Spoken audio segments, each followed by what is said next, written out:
menyanyikan lagu Tuhan bersabda padaku.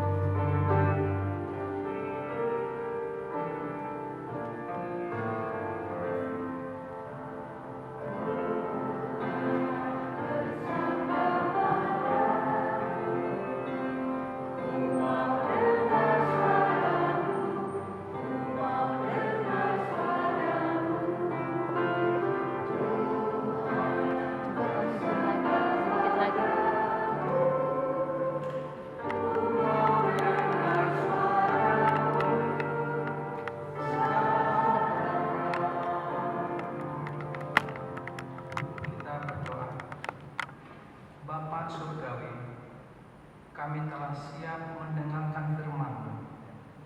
Biarlah Tuhan yang menaruh firman itu ke dalam mulut hamba-Mu ini, sehingga setiap firman yang keluar dari bibir hamba-Mu ini adalah firman yang berasal daripada Tuhan untuk menolong kami mengenal Engkau lebih baik dan menolong kami tetap setia sampai kepada kedatangan Yesus yang kedua kali. Terima kasih Bapa, dalam nama Yesus kami berdoa. Amin.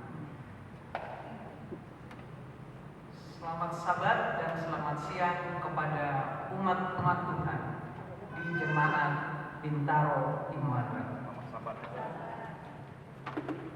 Saya mengucapkan syukur dan terima kasih kepada jemaat ini, secara khusus tentunya majelis dan gembala yang telah mengizinkan saya boleh melayani di gereja ini pada Sabat siang ini. Untuk pertama kalinya setiap saya melayani seperti ini, saya mengucapkan terima kasih kepada pembawa cerita anak-anak dan juga kepada yang bernyanyi. Memang saya tidak membiasakan berbahasa basi mengucapkan terima kasih. Kenapa saya berpikir seperti itu? Karena sebetulnya kita yang justru yang melayani ini harus lebih berterima kasih kepada jemaat yang sudah hadir untuk mendengarkan kita. Dan kita yang ada di depan ini adalah bagian dari pelayanan kita. Dan tanpa diucapkan syukur dan terima kasih kepada kita harus tetap melayani dengan semangat dan setia. Baik saudara-saudara, izinkan istri saya mengambil video ini. Mengapa? Karena tadi malam pada waktu kakak saya di Amerika, kakak bungsu saya, maksudnya kakak bungsu, saya adalah orang yang paling bungsu di dalam 8 bersaudara, tetapi karena kakak saya ini adalah perempuan yang bungsu dari 3 perempuan, dia anak kelima secara keseluruhan, jadi ke-6, ke-7 dan saya yang ke-8. Dia secara khusus bertelepon kepada saya untuk mengucapkan selamat ulang tahun. Karena saya berulang tahun tepat pada tanggal 4 April Sabat ini. Dan saya secara pribadi, secara khusus mengucapkan syukur dan terima kasih kepada Tuhan. Dia telah izinkan saya genap berusia 47 tahun saat ini. Saya paling suka angka 4 dan angka 7. Saya sering menyampaikan ketika saya ditanya mengenai diri, saya memperkenalkan yang lahir tanggal 4, bulan 4, tahun 4 kali 4 kali 4 tambah 4 kombinasi angka 4. Jikalau bagi sahabat-sahabat kita yang beretnis China menilai bahwa angka 4 itu bukan angka yang bagus, tetapi bagi saya itu adalah angka yang bagus. Mengapa? Karena sebagai umat Advent, jangan pernah lupa hukum keempat yang isinya mengenai hari, ke-7, hari Sabat Tuhan Allah kita. Baik, kebetulan kakak saya ini katakan begini, sudah lama, lebih kurang 15 tahun sejak dia meninggalkan Jakarta, saya sudah lama tidak pernah lagi mendengarkan saya adik yang paling disayangi, karena anak bungsu, sama-sama bungsu kami, dia bungsu perempuan, saya bungsu laki-laki. Sudah 15 tahun saya tidak pernah dengarkan berbicara atau berdiskusi atau mengajar tentang firman Tuhan. Dia rindu untuk mendengarkannya, walaupun melalui satu rekaman. Itulah alasannya mengapa Sabat ini kebetulan ada kamera, bukan satu kamera yang begitu canggih untuk merekam, tetapi saya pikir cukuplah. Baik, saudara-saudara yang dikasih dalam Tuhan, Sabat ini saya memilih judul khotbah seperti yang saudara bisa lihat di layar, Bukit Allah dan Manusia. Secara khusus Sabat ini ada 3 bukit atau gunung yang kita akan lihat atau pelajari. Tentu bukan penekanan utama pada bukitnya, tetapi pada apa peristiwa yang terjadi di sana. Yang pertama adalah Gunung Allah. Kalau disebut Gunung Allah, itu artinya adalah bahwa ada pertemuan antara Allah dan manusia. Dan di dalam pertemuan itu, Allah sebagai tuan rumah dan manusia sebagai undangannya. Menurut saudara, kira-kira di antara gunung-gunung atau bukit yang ada di dalam Alkitab,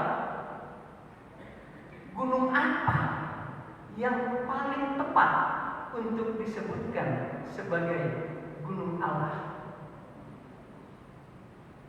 Ada banyak gunung. Saudara boleh tebak. Gunung Sinai, Gunung Moria atau Bukit Moria, Bukit Ararat, Gunung Horeb, Golgota, Karmel. Kira-kira yang mana? Atau mungkin bukan dari situ juga boleh. Gunung Horeb, Bukit Sion. Bukit Sion. Ada yang lain? Gunung Sinai. Apakah saudara abstain atau memang masih ragu? Saudara, saya pernah berlatar belakang pengajar atau dosen sebagai pekerjaan tambahan. Saya memang seringkali bertanya kepada mahasiswa, dan kalau saya bertanya, memang saya membutuhkan satu jawaban atau respon. Salah tidak mengapa, dan saya suka tekankan, kalau jawaban saudara salah dan kemudian saya memberitahukan yang benarnya, saya yakin saudara akan lebih ingat karena saudara sudah pernah menjawab salah. Dan kalau jawaban saudara benar, saudara akan lebih senang dan makin ingat juga karena saudara tahu, oh ternyata jawaban saudara itu benar. Sekali lagi saya mau bertanya, menurut saudara yang di sebelah kiri saya, gunung apa? Sinai. Adik kecil, tadi tunjuk tangan. Tanya sama mamanya. Gunung Sinai. Gunung Sinai? Baik, supaya lebih jelas. Siapa yang mengatakan angkat tangan saja? Gunung Sinai. Saya lihat ada beberapa. Umat Tuhan itu nggak perlu ragu-ragu kita. Kalau Tuhan katakan siapa yang menjadi umatku di sini, kita harus angkat tangan, tegas dan tinggi-tinggi. Oke, ada beberapa. Gunung Horeb. Tadi saya lihat Pak Pendeta. Hanya satu. Oke, baik. Kita lihat Alkitab. Yang pertama, Keluaran 3 ayat 1. Ayat ini berbunyi, bagi saudara yang bawa Alkitab boleh baca. Boleh juga kita baca di layar bersama-sama. Adapun Musa, ia biasa menggembalakan kambing domba Jitro, mertuanya, imam di Midian. Sekali ketika ia menggiring kambing domba itu ke seberang padang gurun, sampailah ia di gunung Allah, yakni Gunung Horeb. Baik, ayat yang kedua, 1 Raja-Raja 19 ayat 8. Di sini tidak ketahuan siapa ini, tetapi ini adalah Elia. Tidak lama sesudah dia melakukan satu upacara di Gunung Karmel, dia telah membunuh 450 nabi Baal dan 400 nabi Asyera. Isabel, mungkin itu kalau istilah sekarang Isabel lah gitu ya. Isabel mengancam untuk apa? Untuk membunuh Elia, dan Elia ketakutan dan lari. 1 Raja-Raja 19 ayat 8 mengatakan begini. Maka bangunlah ia, lalu makan dan minum, dan oleh kekuatan makanan itu ia berjalan 40 hari 40 malam lamanya sampai ke gunung Allah, yakni Gunung Horeb. Sesudah kita membaca 2 ayat ini, masih ada yang tetap mau mengatakan bahwa gunung Allah itu adalah Gunung Sinai?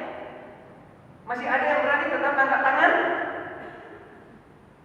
Sekarang saya tanya lagi, siapa yang sekarang sudah berubah pikirannya, pendiriannya, bahwa gunung Allah itu adalah Gunung Horeb? Kita sudah baca.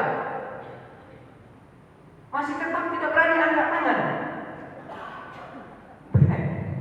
Oke. Nah, Gunung Horeb. Lalu kemudian kita baca ayat berikut. 1 Raja-Raja 8 ayat 9. Di dalam tabut itu tidak ada apa-apa selain dari kedua loh batu yang diletakkan Musa ke dalamnya. Di mana? Di Gunung Horeb, yakni loh batu bertuliskan perjanjian yang diadakan Tuhan dengan orang Israel pada waktu perjalanan mereka keluar dari tanah Mesir. Saya tidak tahu apakah kita sedang berusaha berpikir mundur apa yang terjadi di Gunung Horeb. Karena saya mau bertanya begini. Di sini disebutkan Gunung Horeb, loh batu. Di mana Musa menerima kedua loh batu dari Tuhan? Di mana? Di Gunung Sinai. Tetapi ayat ini katakan di mana? Kedua loh batu yang diletakkan Musa ke dalamnya di Gunung Horeb. Baik, kita baca ayat yang berikut, Keluaran 31 ayat 18. Keluaran 31 ayat 18. Dan Tuhan memberikan kepada Musa setelah ia selesai berbicara dengan dia di Gunung Sinai kedua loh hukum Allah, loh batu yang ditulisi oleh jari Allah. Saudaraku, pada waktu saya sedang mengadakan pendalaman pribadi tentang firman Tuhan ini, tentang Alkitab, memang saya menemukan seperti ayat-ayat yang tadi kita baca, bahwa Gunung Horeb disebut sebagai Gunung Allah. Namun saudara, saya terlalu berani untuk mengambil kesimpulan bahwa Gunung Horeb itu adalah sama dengan Gunung Sinai. Dari bukti-bukti Alkitabiah, saya tidak pernah belajar teologi, tidak pernah saya kuliah di di kependetaan, jangankan di kependetaan, juga bukan tamat dari UNAI atau sekolah Advent lainnya. Saya tidak tahu apakah di teologi itu dipelajari, ya pendeta yang tahu. Namun saudara, kesimpulan yang saya ambil dengan terlalu berani itu akhirnya terjawab dengan adanya Alkitab versi bahasa Indonesia sehari-hari. Ternyata di Alkitab versi BIS, bahasa Indonesia sehari-hari, tidak ada lagi menggunakan Gunung Horeb. Seperti ayat yang tadi kita baca, dituliskan sebagai Gunung Sinai. Saya bersyukur bahwa saya tahu ternyata saya tidak salah di dalam mengambil kesimpulan seperti itu. Karena ternyata Gunung Sinai adalah Gunung Horeb. Baik, yang kedua, gunung yang akan kita pelajari adalah Gunung Manusia. Nah, kalau disebut Gunung Manusia, itu artinya bahwa ada pertemuan antara keilahian dengan manusia. Dan manusia sebagai apa? Sebagai host, manusia sebagai tuan rumah, dan Allah sebagai undangannya. Menurut saudara, di antara gunung-gunung yang ada di dalam Alkitab, gunung apa itu? Atau mungkin apa itu? Ya,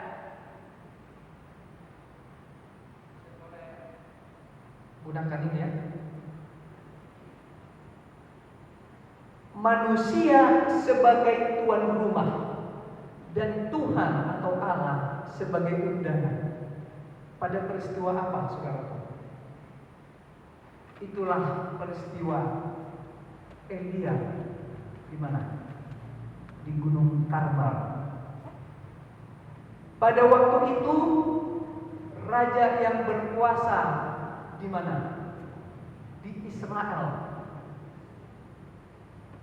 Kalau dulu pada zaman Saul masih satu kerajaan,